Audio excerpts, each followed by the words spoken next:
With affection. விஸ்வாமிரர் வந்து அன்னைக்கு வந்து ரூமுக்கு வந்து ரொம்ப சீக்கிரம் வந்துடுறாரு.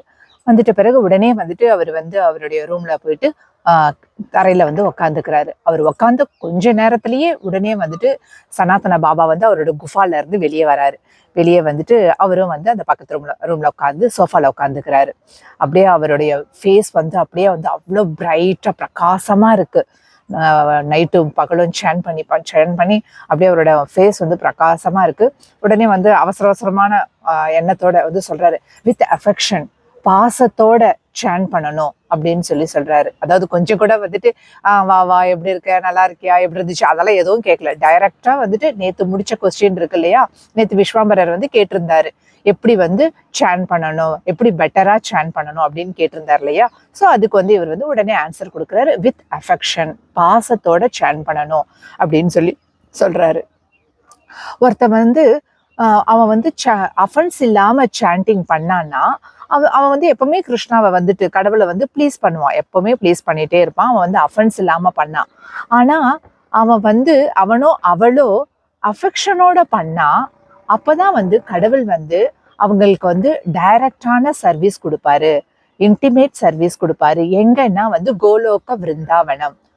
அப்படி அந்த கோலோக விருந்தாவனம் என்றது நித்தியமா இருக்கக்கூடிய ஒரு லோகம், பிரேமி லோகம் அது. ஸோ அந்த லோகத்துல வந்துட்டு அவங்களுக்கு நித்தியமான வந்து சர்வீஸ் கொடுப்பாரு, அப்படின்னு நித்தியமான அந்த உலகத்துல வந்து அவங்களுக்கு டைரக்டான சர்வீஸை கொடுப்பாரு அப்படின்னு சொல்றாரு.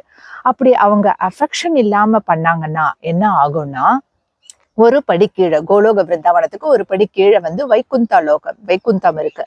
அந்த வைகுந்த லோகம்க்கு அவங்க வந்து அங்க போயிடுவாங்க அப்படின்னு சொல்றாரு. அங்க வந்து எப்படி இருக்கும்னா வந்து ஒரே ஐஸ்வர்ய பாவத்தோட இருக்கும், அப்படியே பிரமிக்கிற ரொம்ப ஐஸ்வர்ய பாவம். அந்த லோகத்துக்கு அவங்க போயிடுவாங்க அப்படின்னு சொல்றாரு. பாகவதத்துல வந்து கிருஷ்ணா வந்து இதை பத்தி வந்து டைரக்டாவே அவர்களுடைய பிரியமான கோபியர்கள் கிட்ட வந்து சொல்றாரு. பக்தி அதுதான் வந்து ஒருத்தனுக்கு வந்து குவாலிஃபிகேஷன். எட்டர்னல் லைஃப், நித்தியமான வாழ்க்கையை அடையணும்னா ஒரு ஜீவராசியோடைய தகுதி என்னன்னா அவன் பக்தி பண்ணியிருக்கணும். ஆனா உங்களுடைய நல்ல அதிர்ஷ்டம், நீங்க வந்து அந்த இதை வந்து அந்த ஸ்ட்ராங் அஃபெக்ஷன், அப்படியே ரொம்ப ஸ்ட்ராங்கான அந்த பாசம், அந்த அன்பு வந்து நீங்க வந்து என் மேல வந்து நீங்க வந்து டெவலப் பண்ணிக்கிட்டீங்க. அதுதான் வந்துட்டு உங்களை வந்து என்னிடம் வந்து கொண்டு வருது அப்படின்னு சொல்றாரு. விஸ்வாம்பரா நல்லா கேட்டுக்கோ. சில சமயங்கள்ல வந்து கிருஷ்ணா வந்து உடனே வந்து ரெசிப்ரோகேட் பண்ண மாட்டாரு அவங்களுடைய டிவோட்டிஸ் கிட்ட. உடனே அவங்களுக்கு பதிலளிக்க மாட்டாரு, பிரதிபலன் கொடுக்க மாட்டாரு. அவர் வந்து வெயிட் பண்ணுவாரு. எதுக்குன்னா அவங்களுடைய பக்தி வந்து நல்ல இன்னும் தீவிரமாகறதுக்காக அவர் வந்து இந்த மாதிரி நடந்துப்பாரு. இந்த மாதிரி அவர் வந்து உடனே வந்து ரெசிப்ரோகேட் பண்ண மாட்டாரு. அதுக்கு வந்து பெஸ்ட் எக்ஸாம்பிள் யாருன்னா வந்து கோபிஸ்க்கு வந்து ஒரு முறை வந்துட்டு கிருஷ்ணா வந்து திடீர்னு அவங்களுடைய பார்வையில இருந்து அப்படியே காணாம போயிட்டாரு. அன்னைக்கு கிட்டத்தட்ட ஃபுல் நைட்டும் வந்து அவங்க வந்து தேடுறாங்க, கிருஷ்ணாவை தேடிக்கிட்டே இருக்காங்க. தேடி கடைசியில வந்து கிருஷ்ணா வந்து மறுபடியும் வந்து அவங்களுக்கு முன்னாடி தோன்றி அவங்களுடைய இதயத்தை வந்து அவங்களுக்கு வந்து வெளிப்படுத்துறாரு. அவர் வந்து அவர்களுக்கு வந்து எக்ஸ்பிளைன் பண்றாரு, நான் வந்து இல்லாத மாதிரி உங்களை விட்டு விலகி போனது மாதிரி இருந்தா கூட நான் எப்படி என் மைண்ட்ல வந்து நான் ஃபீல் பண்ணேன் அப்படின்றத அவங்க கிட்ட வந்து எக்ஸ்பிளைன் பண்றாரு. அப்புறம் வந்துட்டு கோபிஸ்க்கு வந்து ஃபர்ஸ்ட் வந்து கோபிஸ்க்கு வந்து கிருஷ்ணாவை வந்துட்டு கிருஷ்ணா வந்து நம்மளை வந்து ஏத்துக்கல அப்படின்ட்டு தான் அவங்க ஃபீல் பண்றாங்க. கிருஷ்ணா வந்து நம்மளுடைய அன்பை வந்து ஏத்துக்கல அப்படின்னு நினைக்கிறாங்க. ஆனா வந்துட்டு அதோட இன்னும் மோசமா நினைச்சாங்க, கிருஷ்ணா வந்து ஒரு நன்றியற்றவர் அப்படின்ற மாதிரி அவங்க வந்து நினைக்கிறாங்க.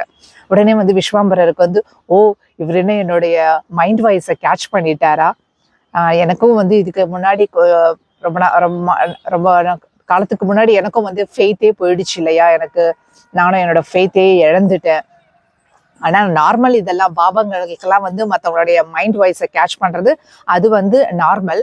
ஆனா எப்படி கரெக்டா நம்ம ரெண்டு டவுட் கேட்டிருந்தோம் இல்லையா, என் மேலேயும் டவுட்டா இருக்கு, இந்த ப்ராசஸ் மேலேயும் இந்த சாண்டிங் ப்ராசஸ் மேலேயும் எனக்கு டவுட்டா இருக்கு அப்படின்னு கேட்டிருந்தோமே, கரெக்டா அவர் வந்து அதை பத்தி சொல்றாரே அப்படின்னு சொல்லிட்டு அவருக்கு விஸ்வாம்பரருக்கு வந்து தோணுது. விஸ்வாம்பரருடைய டவுட்ஸ் வந்து கொஞ்சம் மறைஞ்சு இருந்தது. ஏன்னா அந்த விருந்தாவனத்தோடைய எஃபெக்ட் அங்க இருந்தோம்னா நமக்கு வந்து நல்ல நம்பிக்கை எல்லாம் வரும். ஸோ அதனால வந்து அவருடைய அந்த இதெல்லாம் கொஞ்சம் மறைஞ்சு இருந்தது. ஆனா வந்துட்டு ஆனாலும் வந்து இருக்கு, பேக்ரவுண்ட்ல வந்துட்டு அவருடைய மைண்ட்ல வந்துட்டு இந்த டவுட்ஸ் எல்லாம் வந்து கொஞ்சம் அப்படி இருக்கதான் செய்யுது. அப்ப சனாதனா பாபா வந்து அப்படியே ரொம்ப பிரகாசமா இருக்காரு. அப்படியே அவர் வந்து சன் மாதிரி இருந்தாரு. அவங்க சன்னுன்னு கூப்பிட்டுட்டு இருந்தாங்க இல்லையா? அப்ப வந்து விஸ்வாமித்திரர் நினைக்கிறாரு, நிஜமாவே இவர் என்ன சன் மாதிரி இருக்காரு அப்படின்னு சொல்லி, அவ்வளவு பிரகாசமா இருக்காரு அப்படின்னு நினைச்சிட்டு சிரிக்கிறாரு. உடனே சனாதனா பாபா வந்து, பாரு கிருஷ்ணா என்ன சொல்லியிருக்காருன்னு பாரு அப்படின்னு சொல்லிட்டு சொல்றாரு. லிசன் கோபியர்களே, உண்மையான நோக்கத்தை வந்து உங்களால புரிஞ்சு கொள்ள முடியாத கோபியர்களே கேளுங்க. அதாவது என்னுடைய உண்மையான நோக்கம் என்னன்னு உங்களால புரிஞ்சு கொள்ள முடியலையே கோபிஸ், கேளுங்க. யார் வந்து என்னை வந்து வழிபடுறாங்களோ, அதாவது இந்த சாண்டிங் மூலயமா இல்ல அதர் மீன்ஸ் எது மூலயமாவோ என்னை வந்து வழிபடுறாங்கன்னா, அவங்களுக்கு வந்து நான் உடனே வந்து அவங்களுக்கு வந்து பதிலளிக்க மாட்டேன். நான் உடனே அவங்களுக்கு ஆன்சர் பண்ண மாட்டேன். அவங்களுடைய வர்ஷிப்பை வந்து, அவங்களுடைய அந்த வழிபாடை வந்து அவங்க இன்னும் தீவிரமாக்கி ரொம்ப பர்ஃபெக்ட் ஆகுறதுக்கு நான் ஆக்குவேன். நான் இமிடியேட்டா அவங்களுக்கு ஆன்சர் கொடுக்காம, என்னோட ப்ரெசன்ஸ் இல்லாம அவங்க என்னை பார்க்கவே முடியலையே அப்படின்ற அந்த ஃபீலிங்ல அவங்க வந்து ரொம்ப வந்து ஹம்பிளா ஆயிடுவாங்க. ரொம்ப ஹியூமிலிட்டியில வந்து ரொம்ப ஹம்பிளா ஃபீல் பண்ணுவாங்க. அதுக்கப்புறம் வந்துட்டு அப்படியே வந்துட்டு அவங்க வந்து, அலாஸ், ஐயோ ஐயோ, நான் என்னெல்லாம் பண்ணணும் அது எல்லாமே யூஸ்லெஸ், நான் வந்து ரொம்ப தகுதியற்றவன், நான் ஒரு அபராதி, கிருஷ்ணா வந்து எனக்கு கொஞ்சம் கூட கருணை காட்டலையே, நான் வந்து சபிக்கப்பட்டவனா அப்படின்னு சொல்லிட்டு அவங்க வந்து அப்படியே வந்து உருகி அப்படியே அவங்க ஃபீல் பண்ணுவாங்க. அப்புறம் விஸ்வாம்பரர் நினைக்கிறாரு, என்ன இது அந்த 2 டவுட்ஸும் வந்து வெட்ட வெளி ஆயிடுச்சு அப்படின்ட்டு என்னோட 2 அப்படின்ட்டு நினைக்கிறாரு.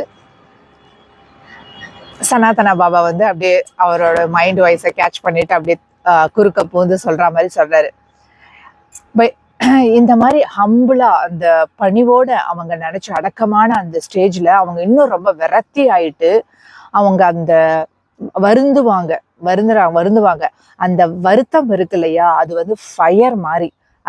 இந்த மாதிரி ஹம்பிளான ஸ்டேஜ்ல, ரொம்ப பணிவான அந்த அந்த அடக்கமான ஸ்டேஜ்ல விரக்தி அடைஞ்சு அவங்க வருந்துவாங்க இல்லையா, அந்த வருந்துற அந்த ஃபயர், அந்த வருத்தமான ஃபயர் வந்து என்ன பண்ணோம்னா, அவங்க இதயத்துல கொஞ்சம் நஞ்சம் மிஞ்சி இருக்கிற அந்த தடயம்லாம், அதாவது அவங்களுக்கு ஆசைகள், கோபம் இதெல்லாம் இருக்கு இல்லையா, அதை எல்லாத்தையுமே வந்து அது வந்து எரிச்சிடும். அந்த வருத்தப்படுறாங்களே அந்த நெருப்பு வந்து இதெல்லாம் எரிச்சிடும். அவங்களுக்கு அப்போ வந்து பியூர் அப்படியே தூய பக்தி வந்து இருக்கும். அது எப்படி இருக்கும்னா, ஃபுல்லா பவர் சக்தியோடையும் அப்படியே ரொம்ப ஷைனா இருக்கும். எப்படி வந்து மேகம் மறைஞ்சிடுச்சுன்னா அந்த சன்னோட ஷைன் எப்படி வருமோ, அந்த மாதிரி அவங்களுடைய அந்த கொஞ்ச நஞ்சம் இருக்கிற அந்த ஆசைகள், கோபம் அது எல்லாமே கூட போயிட்டு அவங்க வந்து அவ்வளோ வந்து பக்தியில வந்து அவங்க வந்து ஃபுல் பவரோட பிரகாசமா இருப்பாங்க. அந்த பக்தி வந்து அவங்களுக்கு பிரகாசமா இருக்கும் அப்படின்னு சொல்லி சொல்றாரு. பாபா வந்து அப்படியே ஸ்டாப் பண்ணிட்டு கொஞ்சம் டீப் பிரெத் எடுத்துக்கிறாரு. அப்படியே ஆழமா ஒரு மூச்சு விடுறாரு.